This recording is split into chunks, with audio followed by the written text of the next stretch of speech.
Democrat serves more than 2 terms.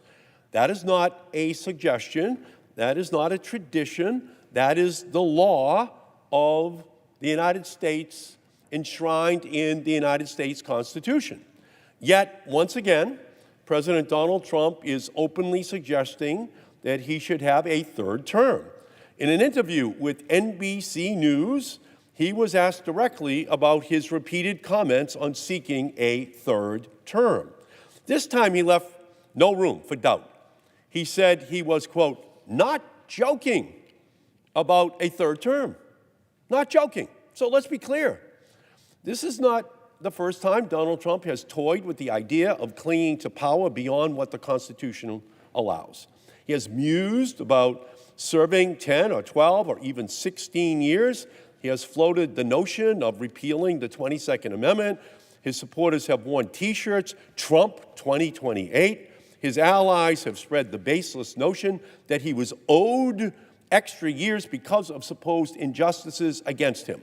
And each time, when confronting his defenders, members of this very body have dismissed it as a big joke. But the man himself has now made it clear he was not joking. So why are congressional Republicans still pretending that he was joking? Let's review what the Constitution actually says. The 22nd Amendment, ratified in 1951, states unequivocally, quote, no person shall be elected to the office of the president more than twice. No exceptions, no loopholes. The 12th Amendment makes clear that no one who is constitutionally ineligible to serve as president may be elected as vice president, closing the door on any scheme where a president resigns to elevate an unelected successor. The law is settled, the case is closed. The reason we have these protections is simple. America is a republic, not a monarchy. The people's power is enshrined in the peaceful transition of leadership. George Washington, he set the precedent of serving only 2 terms.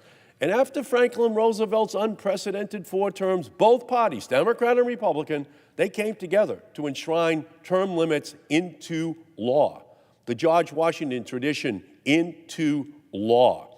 Every president since, Democrats and Republicans alike, has respected this safeguard until right now.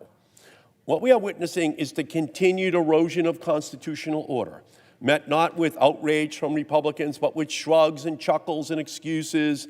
And those who claimed he was joking before now claim he is joking still after he says he's not. That's in violation of his own explicit statement that he's telling the truth.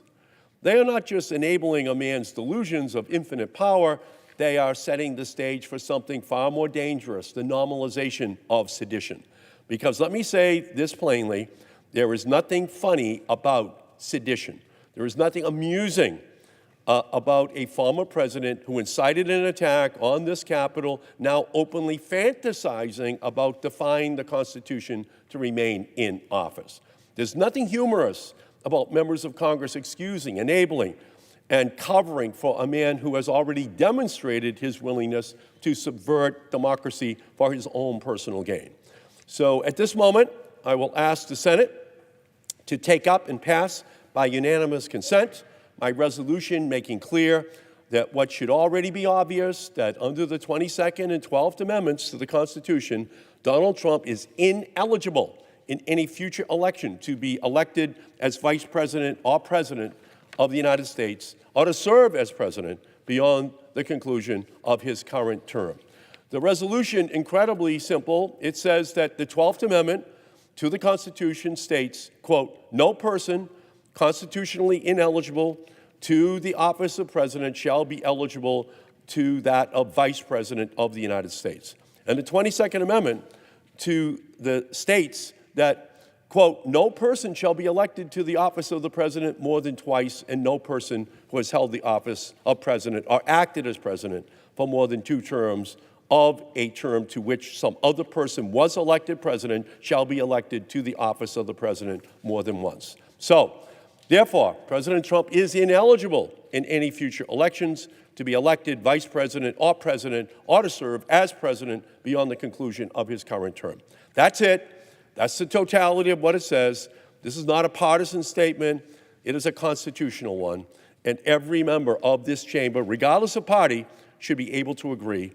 No president is above the law. No president is entitled to more than 2 terms. If my colleagues truly believe that it's all in jest, then let's put this to the test. Let's pass the resolution now, because if they won't, the cost will be nothing less than the future of our republic, and that is not a joke. So with that, as if in legislative session, and notwithstanding Rule 22, I ask unanimous consent the Senate proceed to the consideration of S-Res 154, which is at the desk, and further, I ask that the resolution be agreed to and the preamble be agreed to and the motion to reconsider be considered made and laid upon the table with no intervening action or debate. Is there objection? Mr. President. Senator from Florida is recognized. I object. Objection heard. Senator from Oregon is recognized. Mr. President, ahead of the Senate's final vote on the nomination of Dr. Mehmet Oz to head up the Centers for Medicare and Medicaid Services, I want to just take a couple of minutes to describe what's at stake with this vote.